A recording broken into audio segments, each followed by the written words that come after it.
apa kabar sahabat The President Center? Kembali lagi bersama dengan Maya Bella di sini dalam channel kesayangan masyarakat Indonesia dan channel yang sangat mencintai Indonesia. Apalagi kalau bukan channel The President Center. Berbicara tentang President Center, berarti kita juga berbicara tentang satu lembaga independen yang sangat memiliki keprihatinan lebih terhadap persepsi masyarakat Indonesia terhadap pemimpin bangsa mereka. Apa yang mereka lihat dan bagaimana seorang pemimpin bangsa Indonesia di mata mereka, itulah yang menjadi keprihatinan satu lembaga ini. Jadi kalau mau ngomong tentang President Center, berarti kita mau tahu apa dan bagaimana The President Center? Di sini sudah ada tamu narasumber langsung sebagai pendiri dari The President Center itu sendiri. Beliau adalah Bapak Edi Herwani Didit Mahaswara yang mendirikan The President Center pada tanggal 20 Mei 2006, di mana President Center ini adalah suatu lembaga independen pusat pengkajian dan pemberdayaan kepemimpinan bangsa. Semuanya yang berkenaan dengan pemimpin bangsa Indonesia ini harus bagaimana, disitulah kita akan bahas di The President Center. Halo Pak Edi. Aku panggilnya Pak Edi atau Pak Didit? Pak Didit ya. Salam sehat Pak Didit. Iya, salam sehat. Oke, Pak, kita ngomongin tentang The President Center, di mana The President Center ini merupakan satu lembaga yang mungkin belum banyak yang tahu apa sih sebenarnya President Center ini. Padahal dia memiliki visi dan misi yang begitu mulia untuk bangsa Indonesia di dalam menciptakan pemimpin-pemimpin baru atau masa depan buat bangsa Indonesia. Boleh ceritakan sedikit Pak, sebenarnya kenapa ada The President Center? Iya, ya sebelumnya ya President Center ini dibentuk dari adanya rasa kegalauan ya, dan juga rasa penasaran, bukan dari arah penasaran. Yaitu bahwa presiden kita itu yang semula dipuja-puji, kemudian dicaci maki dan dibully. Yang awalnya itu dipuja sebagai dewa, kemudian dicerca sebagai pendosa. Nah, kami kemudian membuat suatu pengkajian, dan dari hasil pengkajian itu dapat diketahui bahwa kriteria dan persyaratan khusus capres ataupun cawapres semacam memiliki sertifikasi kualifikasi kompetensi itu belum diatur dalam Undang-Undang Pilpres dan Peraturan Pemilu Pilpres di KPU, yang tentunya harus ditempuh melalui pembekalan atau penggembelengan berbagai persyaratan kompetensi sebagai kepala negara. Dan yang tentunya yang ideal dan handal sehingga tidak terjadi keterbatasan, kemudian juga tidak ada kelemahan, ketidakmampuan, dan kebijakannya itu akan sesuai di dalam mengelola pemerintahan. Itu ya awalnya dari situ. Oke, jadi The President Center ini satu lembaga yang memang khusus hanya untuk calon dan wakil presiden.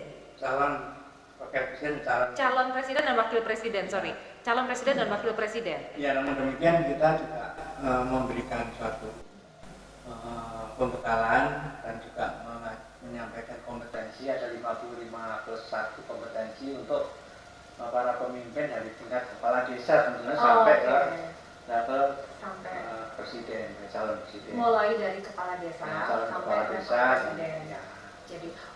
Jadi itu adalah misi dari President Center. Kira-kira ini ada di mana tempatnya? Maksudnya apakah ini ada di setiap daerah, memiliki satu pendidikan atau kursus tertentu, disediakan tempat latihan, atau cuma tersentralisasi di satu tempat di Jakarta saja? Iya, sementara masih di Jakarta, tapi ya idealnya ada di daerah-daerah ya. Bahkan kita berencana untuk ke depan itu membuat semacam kompetisi para pemimpin dari generasi milenial dan generasi Z itu, yang itu kemudian nanti akan didapatkan calon-calon pemimpin yang sudah terseleksi gitu. Itu rencananya untuk generasi muda.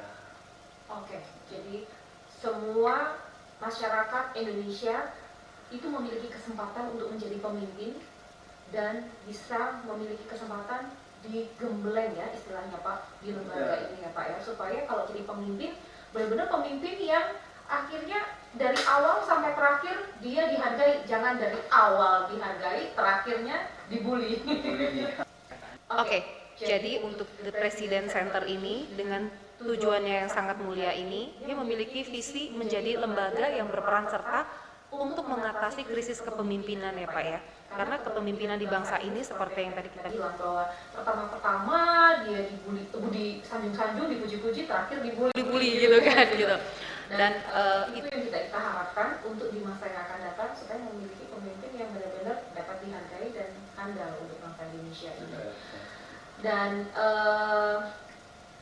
sebenarnya kalau misalnya pemimpin itu dipersiapkan dari sebuah partai, itu akan lebih bagus atau sebenarnya secara umum kemudian akan digembleng di The President Center ini Pak? Kalau dari sisi dari mana asal pemimpin itu?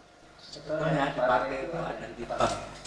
Di sanalah para kader-kader partai itu digembleng untuk menjadi sosok pemimpin ya, apapun itu, bahkan sampai ke presiden. Namun kita akan melihat ada partai-partai politik yang memiliki banknya bagus, tapi masih menginginkan dari generasi dinastinya. Oleh karena itu, dari bank tersebut kan tidak begitu berfungsi. Nah, kita dari Presiden Center kan boleh dari independen non partai untuk membuat pembekalan pelatihan ya kepada calon pemimpin ya. Nanti akan kita tawarkan kepada partai politik ini bahwa ini ada pemimpin yang bagus nih, gitu, rencananya. Oh, jadi The President Center ini bekerja sama dengan partai politik ya Pak ya, di dalam mempersiapkan para jagoan-jagoannya itu untuk jadi pemimpin kita. Kami memberikan rekomendasi bahwa ini pemimpin yang akan dimulai oleh Presiden Center, dan ini bisa jadi pertimbangan untuk dipilih. Selama ini karena berdiri tahun 2026, berarti sampai sekarang tahun 2023 ini sudah ada berapa generasi ini yang sudah lulus dari The President Center menjadi pemimpin bangsa? Kalau dari Presiden Center ya pada tahun yang sebelumnya ini kami pernah membuat pembekalan pada DPRD ya di suasana, kemudian juga beberapa generasi muda bikin pelatihan pembekalan. Oke.